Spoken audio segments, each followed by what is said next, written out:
Hey there, Jess in the Rada Kitchen. Thanks for joining me today. We are going to be making a side dish for your next holiday get-together. And instead of that old, outdated version of green bean casserole, we're gonna make a fresh version with balsamic vinegar, tangy blue cheese, and crunchy walnuts. It's gonna kick that old version to the curb. So let's go ahead and get started.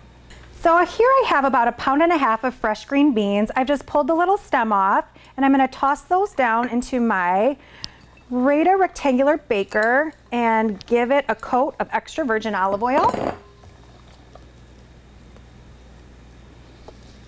Toss it, and we're ready to add our other ingredients. So if you're getting ready to cut on a somewhat slippery surface and you want to keep your board from sliding around, this is a really easy tip.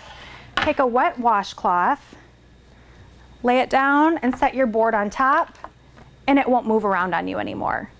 So from there, I'm going to take my shallots. Now, if you haven't cooked with this before, a shallot's a cross between a garlic and red onion. It's sweeter and has more mild flavor. And kind of like a garlic, you can see that it's gonna pull apart on you.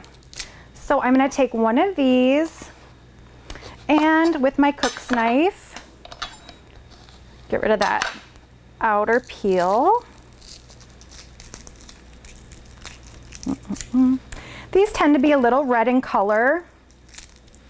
And if you're not a big fan of onion, this is a great substitute you can use in recipes. Alrighty, let's go ahead and kind of like when I cut a large onion, I'm going to score it and then just run my knife down.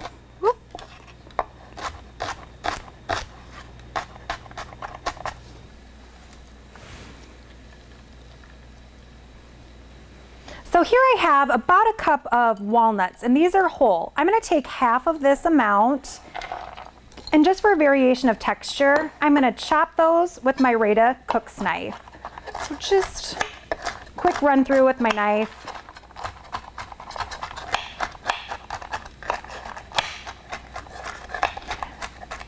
And then we're gonna top our green beans with these, and it's gonna bring out this wonderful flavor when we put it in the oven and they'll toast. Rest of my bowl. All right, now for our drizzle of balsamic vinegar. Balsamic vinegar has a nice balance of sweet and of course sour. It's a little bit thicker in consistency and it has a little bit of a woody flavor. Typically it's aged about 10 years. If you have a kind with a gold cap, that means it's been aged 20. So our final ingredient is our blue cheese, and I have one of my favorite kinds here, crumbled. Just gonna spread that out on top. And how simple is that? It's ready for our oven. So now my green beans are ready for the oven. I have this preheated to 425 degrees. They're gonna go in for about 15 minutes or until tender crisp. And here we have our beautifully toasted walnuts on top of our balsamic and blue cheese green beans. This will blow your guests away and is such a great version of the outdated classic green bean casserole. Be sure to check us out at radacutlery.com and to subscribe to our YouTube channel. Thanks so much for joining.